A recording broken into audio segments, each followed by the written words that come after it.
Hello အားလုံးပဲမင်္ဂလာပါကျွန်တော်ကတော့ဒါတော့ဘိုင်းခန့်ရောင်ရှင်ဖြစ်ပါတယ်အခုဗီဒီယိုပေါ့နော်ဗီဒီယိုအရှိကြီးမတင်ပေးဖြစ်တာကြာပြီဆိုတော့မတင်ပေးဖြစ်တာကြာပြီဆိုတော့အခုတော့ဗီဒီယိုတင်ပေးမယ်ပေါ့နော်တင်ပေးမယ် PK ဘိုင်းဗီဒီယိုဖြစ်ပါတယ်ခေါင်းစဉ်ကတော့မတက်ထားပါဘူးဒါပေမဲ့တင်းရဲ့ကံကြမ္မာကိုကြုံတွေ့လာရနိုင်ခြေရှိတဲ့ကံကြမ္မာကိုအနည်းဆက်ဆုံး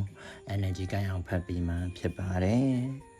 collective reading တဘောမျိုးပါပဲ PK ပိုင်းလုပ်ပေးလိုက်ပါတယ်ဒီတစ်ခါတော့ရွေးချယ်စရာရှိသွားအောင်လို့ပေါ့နော်ဒါလေးကတော့ file number 1ဖြစ်ပါတယ်ဒီ Titan crystal လေးကိုရွေးခြင်းလဲရွေးလို့ရပါတယ် file number 1ပါဒီဘက်ကဒါလေးကတော့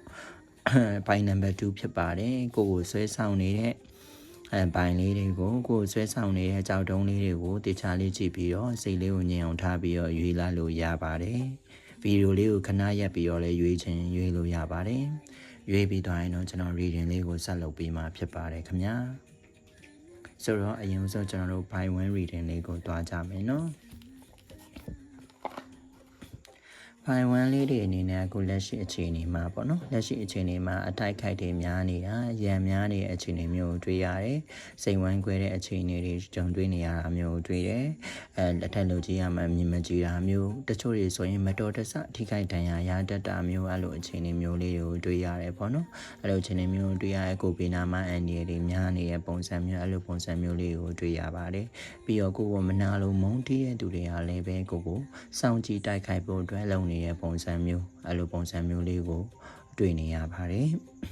တချို့ဆိုရင်ဒီမှာပြောမဆိုမှဖြစ်ထားတာတွေရှိရယ်နော်နှုတ်မှာနှုတ်ကြုံထားတာတွေညာဘက်တွေတချို့သူတွေနဲ့ပတ်သက်ပြီးတော့ပြောမဆိုမှဖြစ်ထားတာတွေအဲ့လိုပုံစံမျိုးလေးတွေကိုတွေ့ရပါတယ်ဒေါသတွေကြီးနေမယ်ဒီလက်ရှိကာလမှာစိတ်တွေစိုးလွှမ်းနေမယ်အရာရာကိုမကောင်းမြင်စိတ်တွေများနေပါလိမ့်မယ်ထိခိုက်ဒဏ်ရာအသေးဖွဲလေးတွေလည်းဖြစ်တတ်ပါသေးတယ်တွေ့ထွက်ရတန်ယုံကိစ္စအသေးဖွဲလေးတွေလည်းဖြစ်တတ်တဲ့အခြေအနေမျိုးကိုလည်းဒီမှာသွားပြီးတော့တွေ့မြင်နေရပါတယ်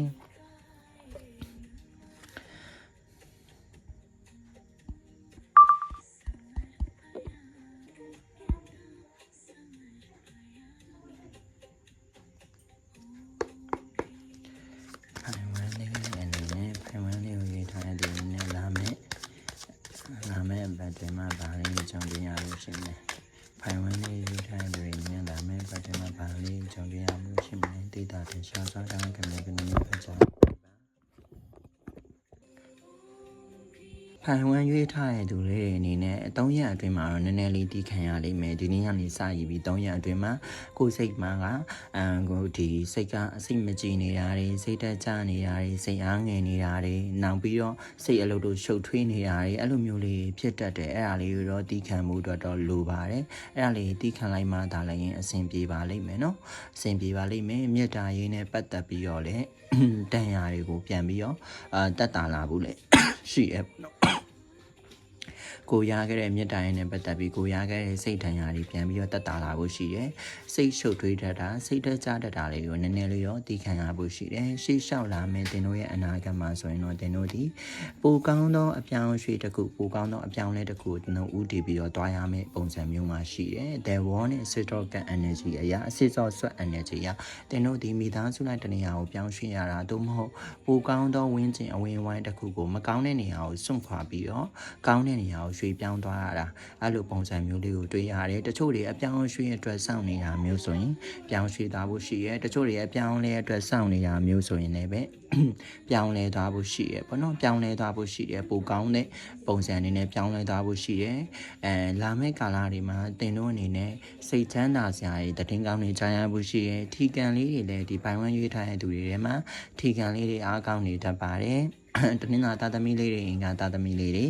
ထီကန်လေးတွေအားကောင်းနေတတ်တယ်တနင်္လာတနင်္ဂနွေသားသမီးလေးထီကန်လေးတွေအားကောင်းနေတတ်တဲ့ပုံစံမျိုးကိုတွေ့တယ်တင်တို့ကိုကူညီပေးမဲ့သူတွေပါဝင်ခြင်းအဝိုင်းဝိုင်းကိုတင်တို့ရောက်ဖို့ရှိတယ်ကူညီပေးမဲ့သူတွေနဲ့ကြုံတွေ့ရဖို့ရှိတယ်မေတ္တာထားပြီးမယ်တင်တို့ယာတုတိုးဖို့အတွက်စောင့်နေတဲ့သူတွေယာတုတိုးဖို့ရှိပါတယ်ယာတုတိုးဖို့အတွက်တင်တို့ကိုထောက်ပံ့ပေးမဲ့သူမျိုးအဲ့လိုပုံစံမျိုးယာတုတိုးဖို့အတွက်လည်းတင်တို့စောင့်မျှော်နေတာဆိုရင်တော့ကောင်းပါတယ်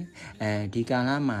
ကျန်ခဲ့တဲ့ကာလတွေမှာအဆင်မပြေမှုတွေအကုန်လုံးဒီမှာနေခွန်းချုပ်သွားခဲ့ပြီเนาะ3ရက်ကျော်ပြီသင်တို့ရဲ့ကန်လေးပြန်ပြီးတော့တက်လာပြီပြန်ပွင့်လာပြီ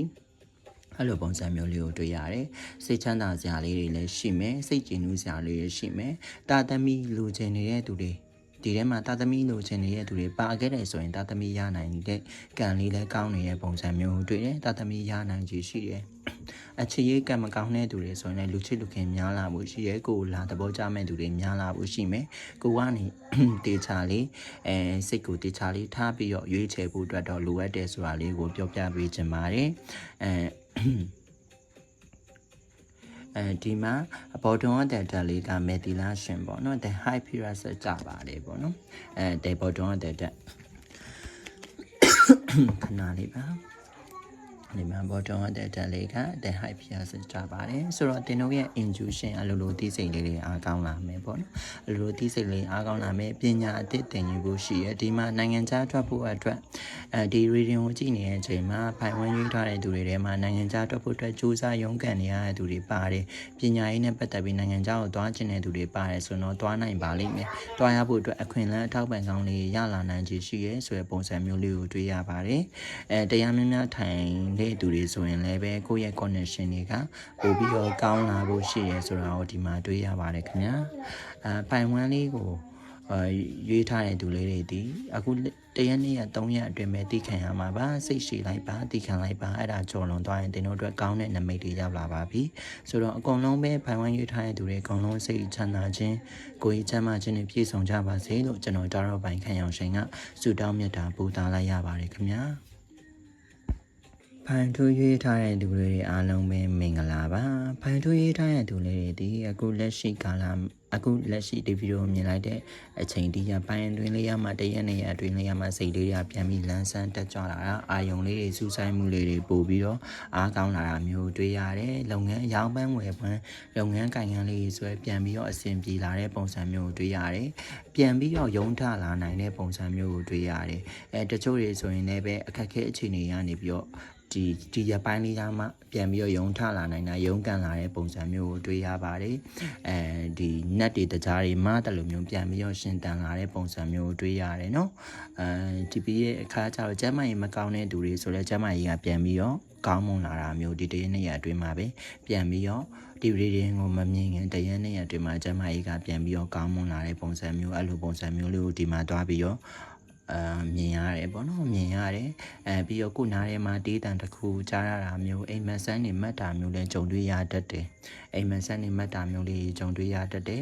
်စိတ်ကူးတဲ့အကြံဉာဏ်တစ်တွေပေါ်တတ်တယ်ပေါ့နော်အဲ့ဒီပေါ်တတ်တဲ့စိတ်ကူးတဲ့အကြံဉာဏ်တစ်တွေကိုဆက်လုပ်တဲ့မလုပ်တဲ့ကတော့ကျွန်တော်ဆက်ပြီးတော့နမိတ်ဖတ်ပြီးမှဖြစ်ပါတယ်ဆိုတော့ဒီဖိုင်တို့ရေးထားတဲ့သူလေးတွေထဲမှာအိမ်တော်ကြီးနဲ့ပတ်သက်ပြီးတော့အဆင်မပြေတဲ့သူလေးတွေပါမယ်မှတ်တယ်အိမ်တော်ကြီးနဲ့ပတ်သက်ပြီးတော့အဆင်ပြေအောင်စူးစမ်းနေတဲ့သူတွေပါမယ်မှတ်တယ်နော်ဆိုတော့အဲ့လိုလူလေးတွေအနေနဲ့အိမ်တော်ကြီးကတစ်ဖက်နဲ့တစ်ဖက်မှာလိုအပ်ထားတဲ့ကိစ္စရပ်လေးပြန်ပြီးတော့ပေါ်ပေါက်လာဖို့ရှိတယ်အဲ့ဒီကိစ္စရပ်လေးတွေနဲ့စကားများတာမျိုးလည်းဖြစ်တတ်တယ်ကိုယ်တိုင်လည်းပဲတန်တရားစိတ်လုံခဲတတ်တယ်တစ်ဖက်မှာလည်းတန်တရားစိတ်လုံခဲတတ်တယ်အဲ့ဒါလေးကိုတော့တစ်ချက်ကိုယ့်အနေကိုထိမ့်သိမ့်မှုလိုအပ်ပါတယ်မတည်ငြိမ်ခြင်းတွေမတည်ငြိမ်ခြင်းတွေပေါ့နော်စိတ်မငြိမ်တာတွေအဲ့လိုမျိုးတွေပေါ့နော်မွေးကြေးနဲ့ပတ်သက်ပြီးတော့မငြိမ်သက်ခြင်းလေးတွေတော့ကြုံတွေ့ရဖို့ရှိရဆိုတော့စိတ်ကူးတဲ့အကြံဉာဏ်တွေပေါ်လာတယ်ပေါ့နော်အလောက်ကိုင်းနဲ့ပတ်သက်ပြီးပေါ်လာတယ်ဆိုရင်တော့လှုပ်တဲ့ကာလပါစိတ်ကူးတဲ့အကြံဉာဏ်တွေကိုအားပေးပြီးတော့ဇောင်းပေးပြီးတော့လှုပ်ဖို့အတွက်အကြံပေးပါတယ်ဒီထဲမှာယာတူတူဖို့အတွက်စောင့်နေတာမွေတူဖို့အတွက်စောင့်နေတာပတ်စံရဖို့အတွက်စောင့်နေတာဆိုရင်ပတ်စံရပါလိမ့်မယ်နော်ဒီရီတွေမြင်ပြီးတော့3ရက်တပတ်အတွင်းမှာကိုမျောလင်းနေတဲ့ပတ်စံရဖို့ရှိရလက်ဆောင်လေးလည်းဖြစ်နိုင်တယ်ပေါ့နော်ကိုမျောလင်းနေတဲ့သူစီကမျောလင်းနေတဲ့အရာလေးရဖို့ရှိပါတယ်တခါတလေကြာရင်ကိုကစူးစမ်းတယ်ပေါ့နော်အလုံးစီးပွားရေးမှာမွေးကြေးအဖို့အဆင်ပြေလာအောင်လှုပ်လက်စအလုပ်လေးဖြစ်နေတယ်အဲ့လိုအခြေအနေမျိုးမှာကိုကစူးစမ်းတယ်ဒီအလုပ်ကိုလည်းမနာလိုက်ချင်ဘူးဒါပေမဲ့အဲ့ဒီအခြေအနေကနေပြီးရုံထွက်နိုင်မှုဆိုရင်အတိတ်ကိုစဉ်းစားကြည့်တာလည်းပဲကိုယ့်အတွက်အကောင်းဆုံးနည်းလမ်းလေးဖြစ်တတ်ပါတယ်အဲ့ဒါကြောင့်မို့လို့အရန်အဆင်မပြေဘူးစူးစမ်းလည်းပဲစူးစမ်းလာခဲ့ရှေ့မှာစူးစမ်းလာခဲ့အရန်အဆင်မပြေဘူးဆိုရင်တော့ဒီမှာစိတ်ကူးတဲ့အကြံဉာဏ်တွေပေါ်လာရင်လှုပ်တင်လာဆိုတော့ကျွန်တော်ကလှုပ်ဖို့အတွက်ကနမိတ်တွေကတော့လှုပ်စီခြင်းနဲ့စိတ်ကူးတဲ့အကြံဉာဏ်တွေကိုလှုပ်ဖို့အတွက်အကြံပေးပါတယ်မြတ်တာရင်းနဲ့ပတ်သက်ပြီးတော့ တော့နည်းနည်းလေးတော့အစိမ်မကောင်းဖြစ်စရာလေးရှိနေမယ်အခြေရင်းမြစ်တာရင်းနဲ့ပတ်သက်ပြီးတော့ RS တွေစိတ်မကောင်းဖြစ်စရာအခြေအနေလေးကြုံရဖို့ရှိရတစ်ပတ်သူကကိုယ်ပြင်နောက်တစ်ယောက်နဲ့ပတ်သက်နေတာမျိုးအဲ့လိုပုံစံမျိုးဒါမှမဟုတ်လည်းပဲကိုလှည့်စားထားတာမျိုးအဲ့လိုပုံစံမျိုးလေးတွေကဒီပိုင်ထူးရွေးထားတဲ့သူလေးရှိမှကြုံတွေ့လာမှုရှိရမွေးချင်းနဲ့ပတ်သက်တဲ့ blog တွေအကုန်လုံးတော့ပိုင်ထူးလေးတွေကပြေရော့သွားပါပြီเนาะဒီရီမြင်လိုက်တဲ့အချိန်ကစပြီးတော့ပြေရော့သွားပါပြီတချို့တွေပြက်ဆဲသွားပြီးရင်အဲ့ဒီပေါ့နော် relationship တွေပြက်ဆဲသွားပြီးရင်ကိုယ့်ဘဝတွေကိုချစ်တဲ့လို့ချစ်ပေးနိုင်မယ်သူတရားကိုယ့်ဘဝတွေကိုဝင်လာပါလိမ့်မယ်เนาะဝင်လာပါလိမ့်မယ်အဲ့လိုပုံစံမျိုးလေးကိုတွေ့တယ်ဝင်လာနိုင်ခြေရှိရပေါ့နော်ဝင်လာဖို့ရာခိုင်နှုန်းများတယ်တစ်ဖက်မှာလည်းကိုဒီအရင်လူကိုလက်မလွတ်နိုင်တဲ့ကိစ္စရမျိုးလေးလည်းကြုံရတတ်တယ်ဆိုတော့အရင်လူကိုလက်လွတ်နိုင်ဖို့အတွက်လည်းကျွန်တော်ကတော့အကြံပြုချင်တယ်ဒီမှာတော့เนาะအကြံပြုပါတယ်ဒီမှာနော်ကျမ်းမာရေးလေးရတော့နည်းနည်းလေးတော့ဒီကာလမှာကျမ်းမာရေးရတော့နည်းနည်းလေးတော့ view site တဲ့ကာလလေးပါကျမ်းမာရေးလေးနည်းနည်းလေးပိုင်တူလေး view site ဖို့အတွက်အကြံပြုပါတယ်ခင်ဗျာဒါလေးကတော့ပိုင်တူအတွက် reading လေးဖြစ်ပါတယ်ပိုင်တူလေးတွေအကုန်လုံးနဲ့စိတ်ချမ်းသာခြင်းကိုယ်ကျမ်းမာခြင်းနဲ့ပြည့်စုံကြပါစေလို့ကျွန်တော်ဒါတော့ပိုင်ခန့်အောင်ရှင်ကဆုတောင်းမြတ်တာပို့သလိုက်ပါတယ်ခင်ဗျာ